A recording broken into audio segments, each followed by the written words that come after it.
Well, the first thing I'll say is 2 pieces of butter for everybody, please. Or 3. I'm just blown away by that video. Sorry, so I need to collect my thoughts here. Firstly, I just want to say thank you to the Los Angeles community of our fellow Hellenes and Hellenics, the American Hellenic Council, Michael Giannakis, the president, Father John Backus. I mean, having this award here in Los Angeles is special to me, especially to my wife Paula, who's right here with me, my daughter Alexandra, who's there at the Dow table. I really do stand humbled by that video and by the many women and men I represent, which are 53,000 of them at the Dow Chemical Company.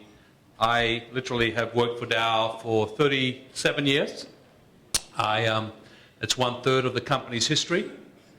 And I succeeded, actually, a fellow Greek, Bill Stavropoulos, and I.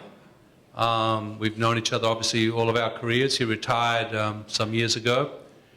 I'll never forget the moment that we exchanged batons. That moment will sit in my memory forever. It was 2004, Summer Games in the hills of Athens.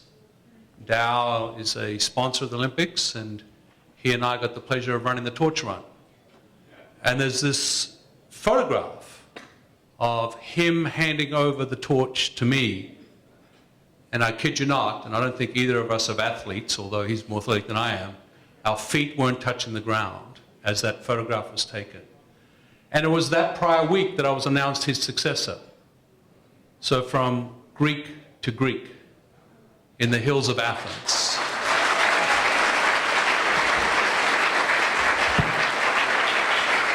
And I get goosebumps even now hearing myself speak about it.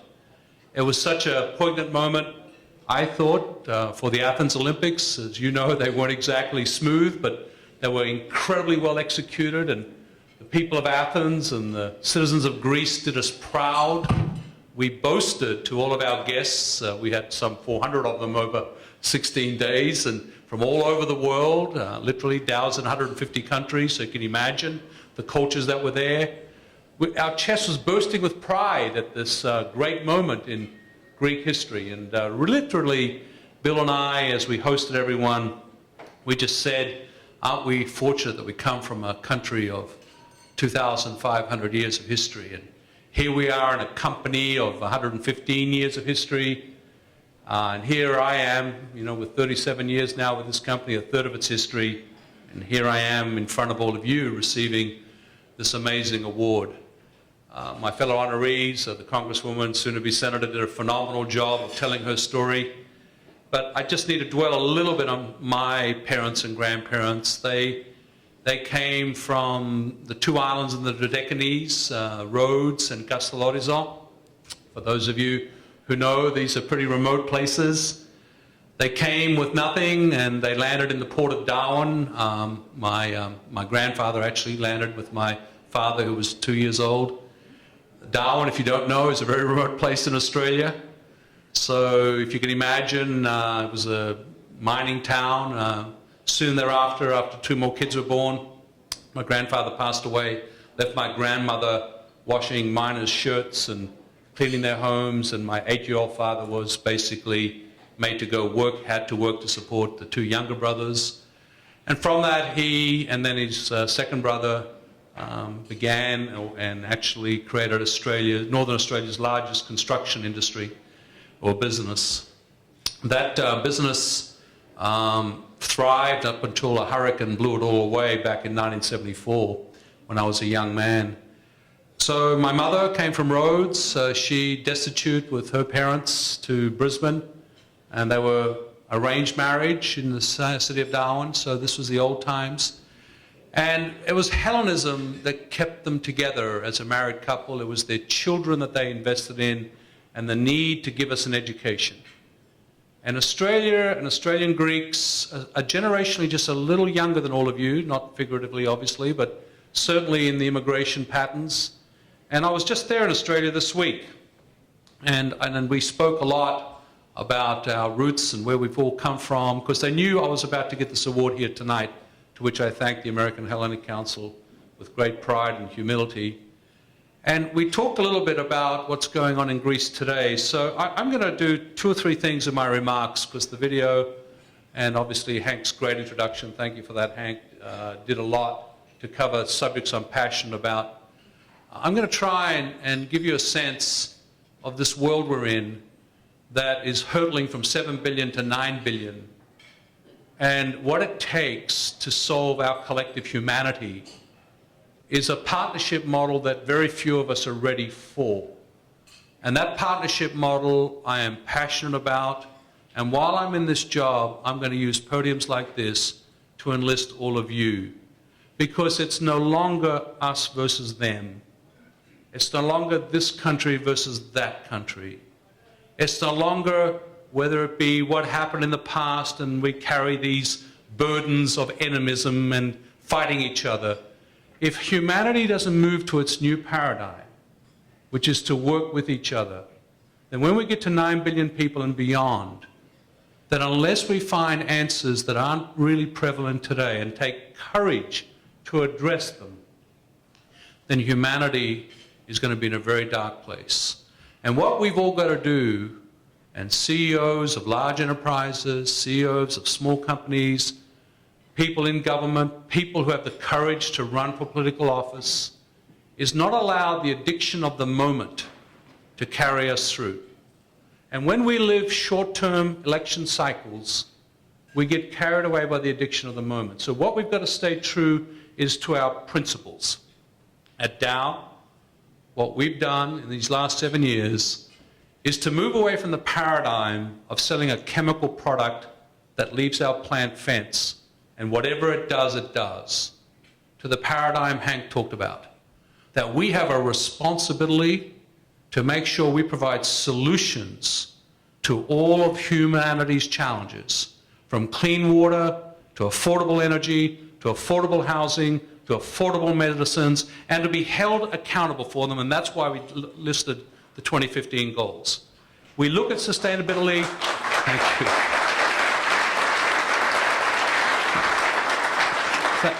Thank you. We look at sustainability not as a noun, but as an adjective.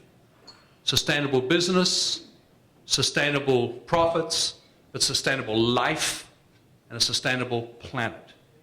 And the paradigm has created more opportunities than you can imagine, and Hank touched on some of them. We're launching new energy storage materials, new batteries, new solar shingles, which, by the way, is coming to California as we speak. You will be able to put something on your roof that's a roofing tile, not a panel. Part of your roof will be a solar power station. And in fact, we've already built net zero homes in 5 states that today do not take 1 BTU, 1 watt of energy from the grid for a family of 4, affordable house, and exports power to the grid. Can you imagine a home like that? Can you imagine that? Those are the scientists and the women and men of Dow who've responded to the challenge that we just outlined, that we're going to be part of solving world problems and bringing new technologies and new businesses to the world by working as the second paradigm in partnership. And what an incredibly powerful word. At Dow, we're talking about the golden triangle of partnership, where we finally have linked every corner of the triangle: business, government, and society. We move nowhere on any product launches, any technology launches, unless we have the full commitment and involvement of all 3 parts of that triangle. That's what Hank talked about when he talked about the Corporate Environment and Sustainability Council. And yes, we don't get it right. So we have to have a learning model where we're all part of it together. So that lens has led us to the whole notion of how do we actually get all mutually educated together. And here's one statistic that's in that book. And no offense to any of you. There's some of you in the room who I know what I'm talking about. For every PhD scientist we produce in America, we produce 18 MBAs, and 50 lawyers. Think about that. If you were managing your portfolio, would you put your skills in those directions? Would you tilt yourself to MBAs making money and lawyers doing what lawyers do, which I won't go into any more description on that, while only one person out of that mix invented something? Of course not. So what are we doing wrong in science-based education? What is wrong with our system? Well, it's a collective answer. Education, innovation, creativity, the love of science. When JFK said, "Man on the moon," a generation of young kids played with rockets in their backyards. What's our vision today? As a nation, where are we going and how are we going to get there? And you know, to know where you're going, you have to know where you came from. And this nation was built by creative entrepreneurs, children of immigrants, immigrants themselves, some people who came here against their will. They built this nation based on creativity, innovation, and understanding the data before they try to sue each other or try to make money off of money. That is not the world. And if you end up ejecting me from the stage, I'm sorry. But that's what Make It in America finally did. It brought the manufacturing conversation front and center to this nation. I am so pleased that President Obama picked it up. We have a work product for him. He's got it in his hands. 30 days from now, he'll be on a podium somewhere launching it. We're going to be addressing science-based education, vocational training, putting the engineer back on the podium again, making sure, thank you.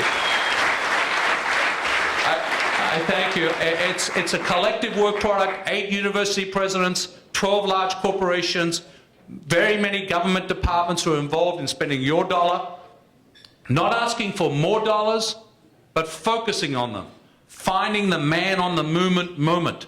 12 technology platforms where we can choose 3 or 4 that America can win in and be #1 in the world in. Putting American manufacturing back on the map, not just as an exporter. Sorry.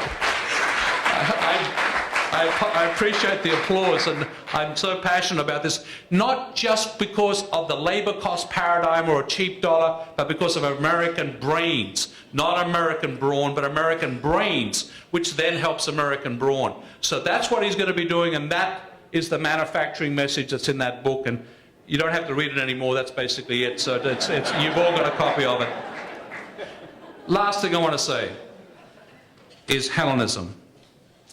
So I am proud to be a Greek.